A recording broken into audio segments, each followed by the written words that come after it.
Em nome do Pai, do Filho e do Espírito Santo. Amém. A graça e a paz da parte de Deus, nosso Pai e nosso Criador, o amor e a ternura e a misericórdia. Jesus Cristo, nosso irmão e Redentor, a luz e a força e a santidade do Espírito Santo, Paráclito, Consolador, estejam convosco. Bendito seja Deus que nos reuniu no amor de Cristo.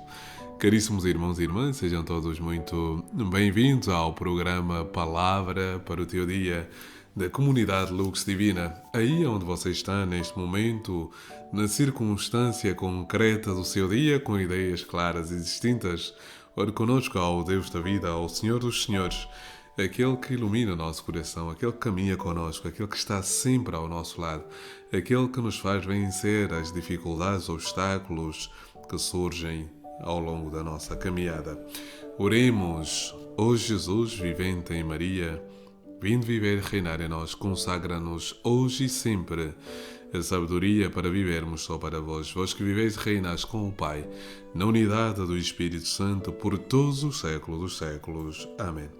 Caríssimos irmãos e irmãs, a palavra do Senhor deste dia, extraído de São Lucas, capítulo 13, versículos de 22 a 30. Abra a sua Bíblia e leia comigo esta palavra do Senhor. Naquele tempo, Jesus dirigia-se para Jerusalém e ensinava nas sinagogas e aldeias por onde passava. Alguém lhe perguntou: Senhor, são poucos os que se salvam? E ele respondeu: esforçai-vos por entrar pela porta estreita, porque eu vos digo que muitos tentarão entrar sem o conseguir. Uma vez que o dono da casa se levante e feche a porta, vós ficareis fora e batereis a porta dizendo: abre-nos, Senhor. Mas ele responder-vos-á: não sei de onde sois. Então começareis a dizer: comemos e bebemos contigo, e tu ensinaste nas nossas praças. Mas ele responderá: repito que não sei de onde sois. Afastai-vos de mim, todos que praticais a iniquidade. Aí haverá choro e ranger de dentes, quando virdes no reino de Deus Abraão, Isaque e Jacob e todos os profetas, e vós serdes postos fora. Virão muitos do Oriente e do Ocidente, do Norte e do Sul, e sentar-se-ão à mesa no reino de Deus. Há últimos que serão dos primeiros, e primeiros que serão dos últimos. Palavra da salvação. Glória a vós, Senhor. Por este santo Evangelho, perdoai-nos, Senhor. Caríssimos irmãos e irmãs, a alegria do Senhor é a nossa força. Hoje, a palavra do Senhor traz um tema interessante. E quero recordar uma conversa que ontem tive com um rapaz de 17 anos, juntamente com a sua mãe, que estiveram aqui numa conversa, num acompanhamento espiritual, podemos dizer. E bem no final da conversa, disse-me assim a Clara, com estas palavras que vou acabar de dizer, que estávamos a falar sobre a questão da salvação e eu dei o testemunho de um amigo que realmente é alguém que não é muito da igreja, mas que tem um grande coração. E ela dizia: mas pensemos numa coisa, Padre, Jesus ainda não chegou a todos e, portanto, a única maneira de muitos se salvarem será através da bondade do coração. E eu disse: verdade. E é verdade que há uma teologia defendida por Karl Rahner, um teólogo jesuíta, que durante algum tempo da minha caminhada enquanto teólogo também comunguei de algumas ideias de Karl Rahner. Mas hoje sou completamente averso a Karl Rahner. Se algum teólogo estiver a ouvir, lamento dizer. Não é um teólogo com quem me identifico do ponto de vista teológico, mas comum. A verdade não é verdade porque vem de um santo e a mentira não é mentira porque vem de um pecador. A verdade é esta, que num ponto Karl Rahner pode ter uma certa razão. Há pessoas que vivem cristamente sem o saber, ou seja, comungam de alguns valores cristãos, mesmo que estas pessoas não tenham consciência de que estes valores são cristãos, porque segundo a teologia moral, e aqui evoco o grande professor de teologia moral lá em Roma, que é o professor Cataldo Zuccaro, e com ele, em Teologia Moral, aprendemos a questão da lei natural. Esta lei escrita no coração do ser humano, esta lei escrita por Deus no DNA do ser humano. Ou seja, o ser humano tende, por natureza, ao bem. Aliás, o Catecismo da Igreja Católica na primeira parte do catecismo, começa exatamente com esta afirmação: o homem é capaz de Deus. Portanto, se o homem é capaz de Deus, como afirma o catecismo da Igreja Católica, mesmo quando ele não tem uma experiência consciente de Deus, existe dentro de nós, por termos sido criados por Deus, esta predisposição interior de sermos capazes de Deus. Ou seja, temos dentro de nós essa predisposição de vivermos este encontro com o Senhor. Portanto, esta presença do Senhor desperta também no coração de todo homem, de toda mulher, de todo ser humano, a capacidade de acreditar, de fazer o bem. E este bem, ou seja, a bondade por excelência é o próprio Deus. Então, se o homem é capaz de Deus, portanto, o homem é capaz do bem, portanto, ele comunga e partilha desta ideia. E aqui fica exatamente este pensamento, ou seja, no final das nossas vidas, e também nesta conversa, será pelo número de missas que teremos participado que seremos salvos?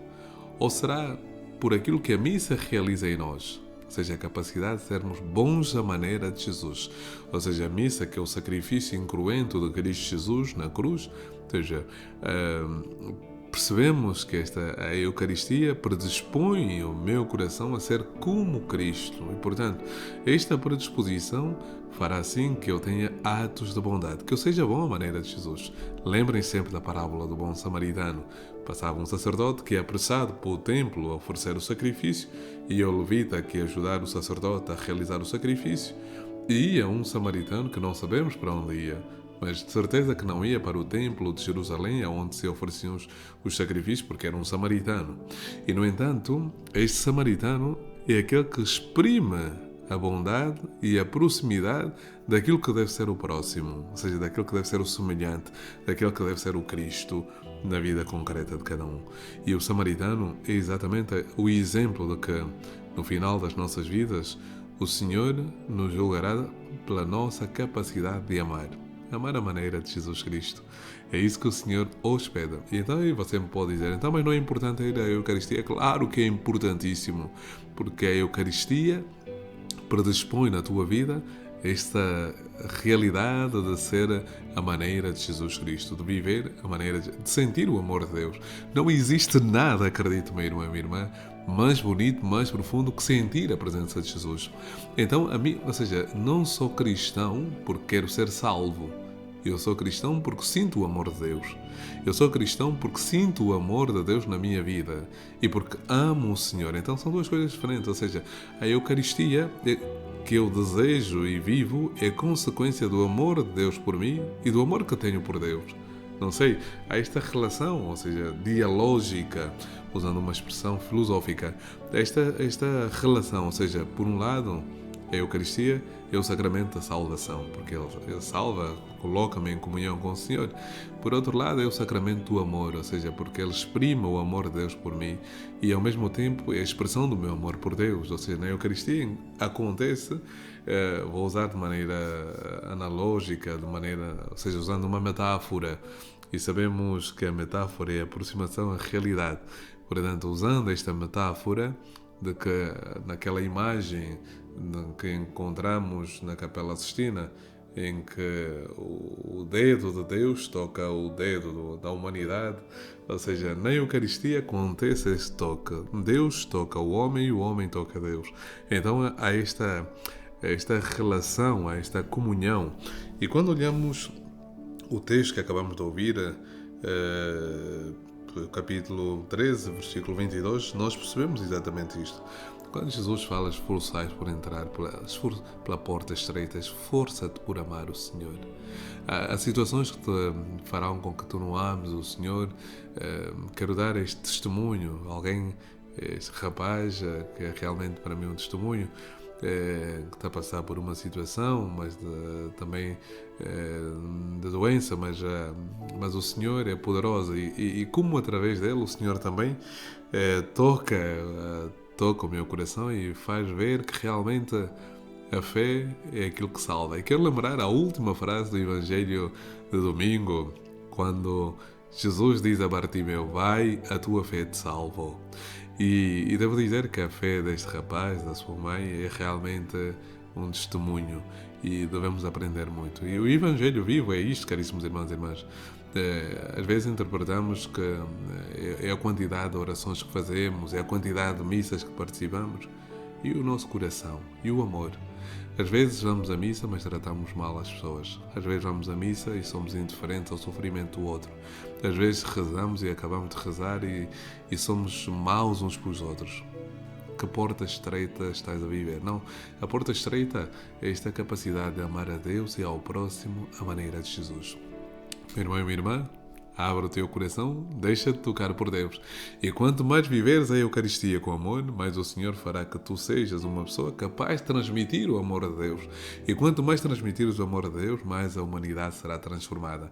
Então entraremos por esta porta estreita, deixando o egoísmo para trás, deixando a vaidade, deixando a indiferença, deixando tudo aquilo que nos afasta do Senhor e nos afasta do próximo, porque tudo aquilo, a nossa incapacidade de sermos próximo do próximo, é uma incapacidade para chegarmos ao céu. Eu gosto de lembrar uma frase que o Senhor certo dia colocou no meu coração, que o outro não é um obstáculo para eu chegar a Deus, o outro é a ponte para que eu chegue ao Senhor. Então, toma posse desta palavra e que o Senhor abençoe o teu dia.